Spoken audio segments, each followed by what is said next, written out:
We are fortunate enough this afternoon to have a legislative update. We have Senator Julian Cyr and State Rep Sarah Peake with us this afternoon. Welcome. Thank you very much for coming.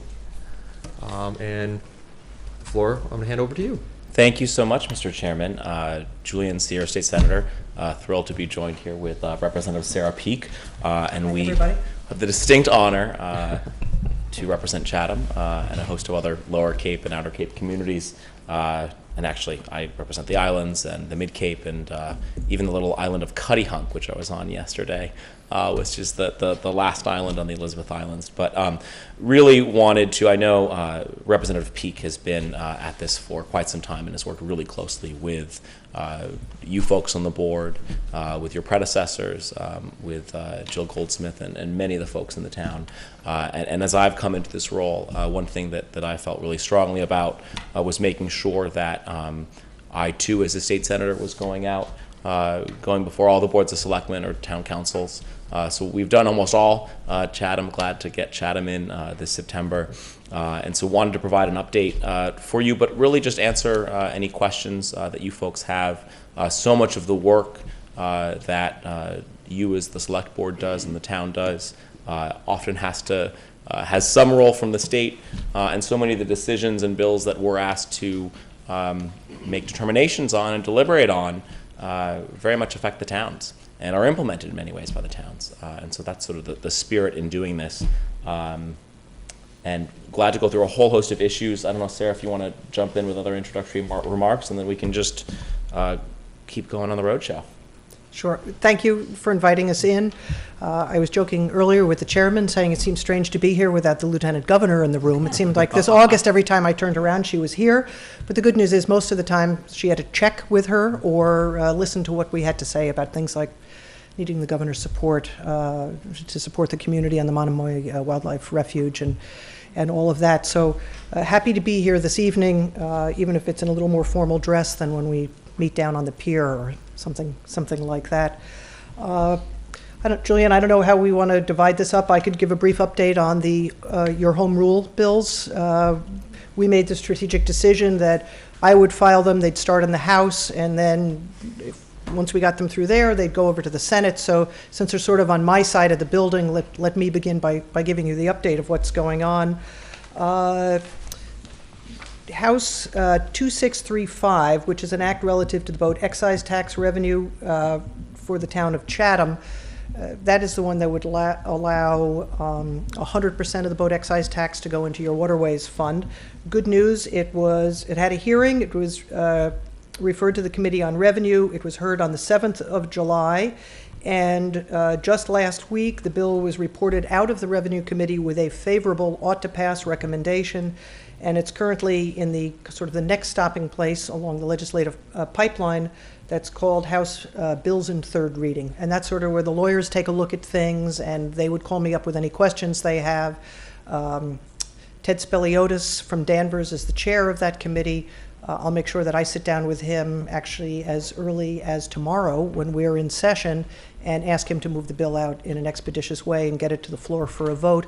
Because it doesn't involve a land transfer, this is something we can do in an informal session where they just merely say, all those in favor say aye, those opposed nay, the ayes have it, the bill is engrossed, and then as easy as that, knock wood, fingers crossed, it goes over to the Senate. I don't anticipate an issue or a problem with that. The other bill that we've filed for you this session is House 2374, an act relative to the prevailing wage in the town of Chatham. And what you're looking to do with that bill, I know all of you know, but for people watching at home, is to exempt Chatham from the prevailing wage law for projects that are $50,000 or less.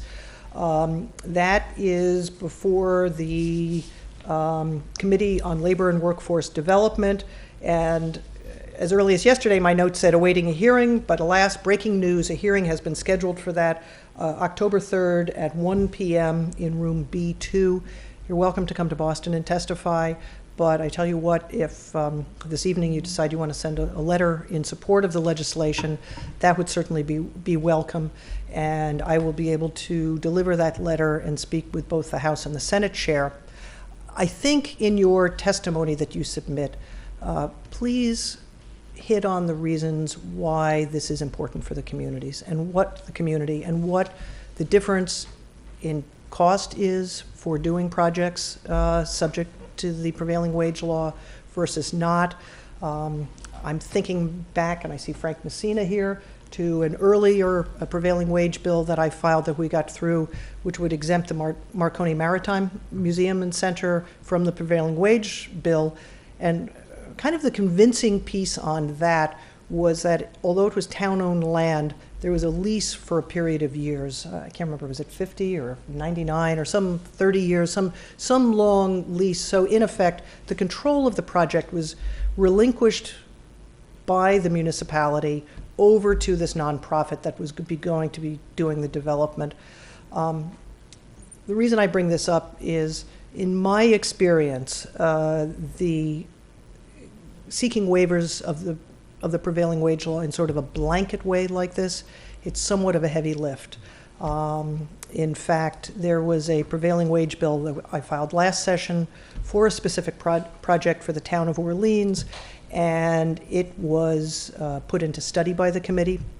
And I was told by a staffer for the committee chairman, oh, prevailing wage bills never go anywhere. We always study them. They always go in the dustbin, in effect. So I think what we need to do is to present a compelling argument, talk about what projects you may have in the pipeline that you need to do, the fact that these would be done perhaps using local labor. I remember when we did the Marconi project, we talked about the availability of local labor to do this, providing jobs through the winter months when unemployment rate is high. I would hit on those themes, and that will give the senator and myself something to run with on that bill.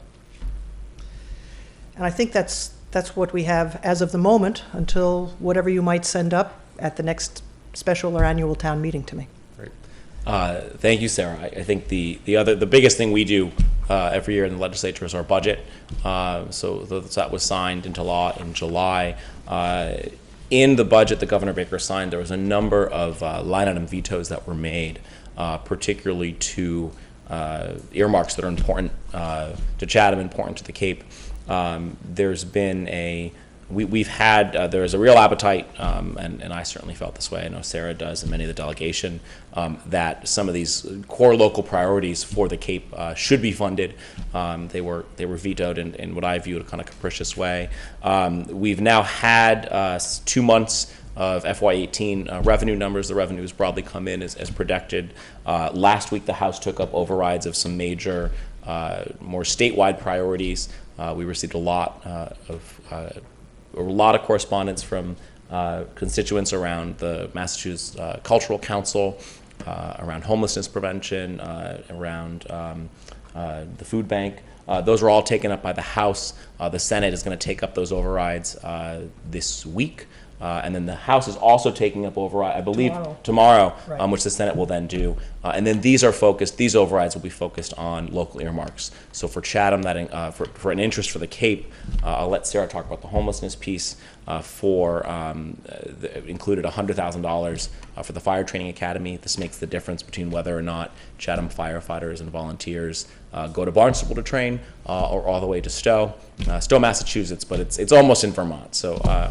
You might as well be in Vermont. Important funding for some housing initiatives. There's a earmark for the Community Development Corporation to work with Housing Assistance Corp on a leadership program on talking about housing and housing affordability. I think there's some interest in the board in that program. There was $50,000 for that program. Sarah Peake's championed funding for Route 6. Some efforts around Route 6, which Chatham fortunately has, doesn't have that. Doesn't affect you. Doesn't affect you with the challenges that we have in East Ham. What else are we taking up around the earmarks? I'm hopeful that some funding that I was able to get for Homeless Prevention Council, their catch area would include Chatham, and they do great work there, whether it's through their backpack program when kids are going back to school, or literally homeless prevention. $100,000 for them. We were successful actually last year, even though that funding had been cut through what's called the 9C process, working with the Department of Housing and Community Development and Undersecretary Cornegay, even though it wasn't specifically earmarked, we were able to funnel that grant to them because they do such important work. Of course, I see one of the things on your agenda is sidewalks in Route 28. As you'll recall, a number of you came up to Boston, I think it was in the middle of March, where we met with then Administrator Timlin. Of course, he's no longer there. It's been like a revolving door. He had some health issues and then decided to retire, even though his health was improving. So certainly the Senator and I stand ready, willing, and able to work with you on any of the state roadway projects. Happy to put meetings together with the appropriate stakeholders. I mean, just at the end of October, we have folks from MassDOT and the Lieutenant Governor coming to Truro because they're looking to use some highway land, have that transferred over to them to build affordable housing. Orleans is looking to use an unused parcel around the jug handle at exit 12 for some of their leaching beds. So as you can imagine, through your Senate district and my legislative district, between 6A, 6, and Route 28, state roads are an important part of what we do. And I think we've been successful in building a good relationship with the folks over at MassDOT. So, if there are specific projects that you feel are stalled or that you would like to have some face time with some people to make your case, we'd certainly be happy to facilitate those meetings. Okay, great. Well, thank you very much. Questions or comments from the board? Mr. Jenkins. Thanks for coming down, Sarah, Julian. Just to follow up on the sidewalks, we have a very pedestrian-oriented citizenry here in Chatham. A lot of people walk all the time. We get a lot of heat on the sidewalks in Route 28. Right. There hasn't been a lot of attention to them in decades. There's roots growing through them. They're really rough. So anything you can do for sidewalks, especially along Route 28 in the town of Chatham, be really appreciated. If you could broker a meeting with Jill or us or whatever, it would be we would really appreciate it.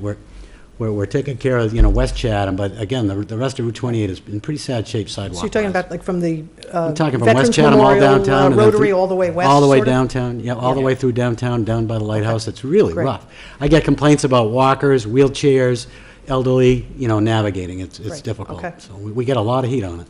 You got it. Yep. Thank you. Additional questions or comments? Well, I want to thank you both very much for coming. I appreciate all the work you do and the support you've given to the town of Chatham. And if there's anything that we have of interest, we will contact you for sure. You know how to find us. I know how to That's find right. you, yes. Beautiful. You guys do a great job. Thank you very much. Thank you. Thanks for Thank having you. us in.